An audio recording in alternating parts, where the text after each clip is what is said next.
नमस्कार दोस्तों, आप देख रहे हैं डाक गली यूट्यूब चैनल। आज की कहानी में आगे बढ़ने से पहले खौफनाक और डरावनी कहानियाँ सुनने के लिए चैनल को अभी सब्सक्राइब करें। आज की कहानी हमें भेजी है तुलिका पटेल जी ने। तो चलिए बढ़ते हैं आज की कहानी की ओर। जोकर किसको नहीं पसंद, क्योंकि जोकर सबको हंसाता है। वो एक बहुत ही अच्छा मनोरंजन करने वाला व्यक्ति होता है, जिसके रंग बिरंगे कपड़े, नकली बाल और नकली लाल रंग की नाक देखकर सभी लोग हंसी से गुदगुदाते हैं। लेकिन क्या आपने कभी सोचा है कि वही जोकर जो आपको हंसाता है वो आपको कभी डरा भी सकता है। चौंकिए मत, वो नादान सा भोला दिखने वाला चेहरा आपको डरा भी सकता है, और सच मानिए वह बहुत ही भयानक होता है।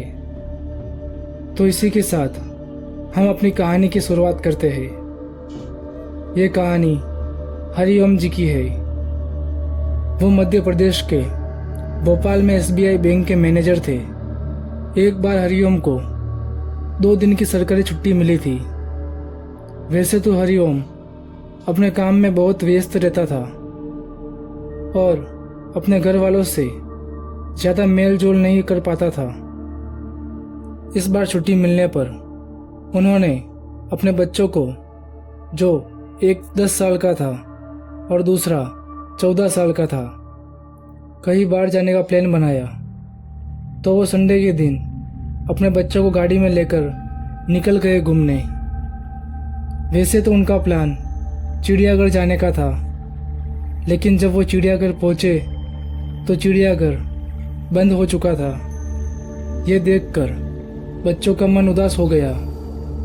बच्चों की ये उदासी हरिओम से देखी नहीं जा रही थी, क्योंकि इतने दिनों के बाद तो कहीं घूमने के लिए बाहर निकले थे। वो कर भी क्या सकते थे दूसरी जगह जाने में, और दूसरा प्लान बनाने का टाइम भी नहीं था। तो वो लोग भरे मन से वापस अपने घर जाने के लिए निकल पड़े। अभी वो लोग आधे रास्ते पर ही पहुंचे थे, तभी उनको सड़क के दाहिनी तरफ एक जंगल में बड़ा सा टेंट नजर आया और उसके ऊपर लिखा था सर्कस। हरिओम सोच में पड़ गया, क्योंकि जब पहले वो इस रास्ते से गुजरे थे तब तो यहाँ पर कोई भी सर्कस नहीं था। तो अचानक ये सर्कस कहाँ से आ गया? शायद उसने ध्यान से नहीं देखा होगा। यही सोचकर उसने अपनी गाड़ी सर्कस की तरफ मोड़ दी। वो लोग जैसे जैसे सर्कस के पास पहुंच रहे थे, वैसे वैसे लोगों की आवाज़ें बढ़ती जा रही थी, जैसे सर्कस के अंदर काफ़ी लोग हो। सर्कस का गेट अब दिखने लगा था। हरिओम ने अपनी गाड़ी सर्कस के गेट के पास खड़ी कर दी और बच्चों को लेकर अंदर चला गया। अंदर जाकर हरिओम देखता है कि पूरा सर्कस खाली पड़ा हुआ था, कोई भी नहीं था वहाँ पर, और जो आवाज़ें उनको सुनाई दे रही थी वो भी अब बंद हो चुकी थी। फिर भी हरिओम ने यह सब अनदेखा कर दिया और टिकट विंडो पर टिकट लेने चला गया। हरिओम ने देखा कि टिकट देने वाला आदमी नीचे सर करके खड़ा था। उसने नीचे सर करके ही हरिओम को टिकट दी। हरिओम ने पैसे पूछे तो उसने मना कर दिया। साहब, हम इस सर्कस में जाने के लिए पैसे नहीं लेते हैं, ये सब के लिए बिल्कुल फ्री है। इतना बोलकर उसने टिकट काउंटर बंद कर दिया। हरिओम को बहुत अजीब लग रहा था। अब वो सर्कस के टेंट की तरफ जाने लगा। टेंट के बाहर पहुंचते ही ऐसा लगा जैसे उसमें बहुत सारे लोग भरे हुए हो, क्योंकि लोगों की हंसने और सीटियां बजाने की आवाज़ें आ रही थी। हरिओम अपने बच्चों को लेकर अंदर गया तो वहाँ पर कोई भी नहीं था। वो बहुत ही हैरान था।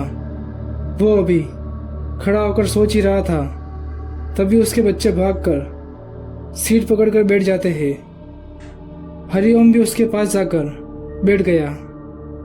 हालांकि वो अभी भी शौक में था। अब तक हरिओम को कुछ गलत होने का अंदेशा हो गया था। तभी सर्कस शुरू हुआ। जोर जोर से ढोल और ड्रम बजने लगे। सर्कस में हाथी घोड़े आने लगे और बहुत सारे जोकर आकर करतब करने लगे।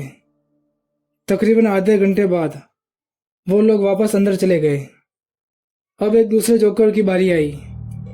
वो अकेला ही आया और बीचों बीच कुर्सियों पर बैठ गया। वो खिलखिलाकर हंसने लगा।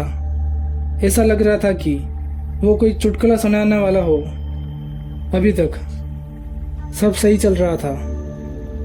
हरिओम और उसके बच्चे पूरे सर्कस में अकेले थे। ये शो सिर्फ उनके लिए ही चल रहा था। तभी अचानक वो बीच में बैठा हुआ जोकर जोर जोर से रोने लगा। हरिओम को समझ पाता उसके पहले ही उसने देखा कि पूरा सर्कस लोगों से पूरी तरह से भर चुका है। उसके चारों तरफ लोग ही लोग थे। वो लोग जोकर को देखकर हंस रहे थे और वो जोकर रोए जा रहा था। ये सब देखकर हरिओम बौखला गया। उसे समझ नहीं आ रहा था कि वो क्या करे। उसके बच्चे भी सब लोगों के साथ हंस रहे थे। तभी वो जोकर उठकर रस्सी के ऊपर चढ़ने लगा और वो करतब करने लगा।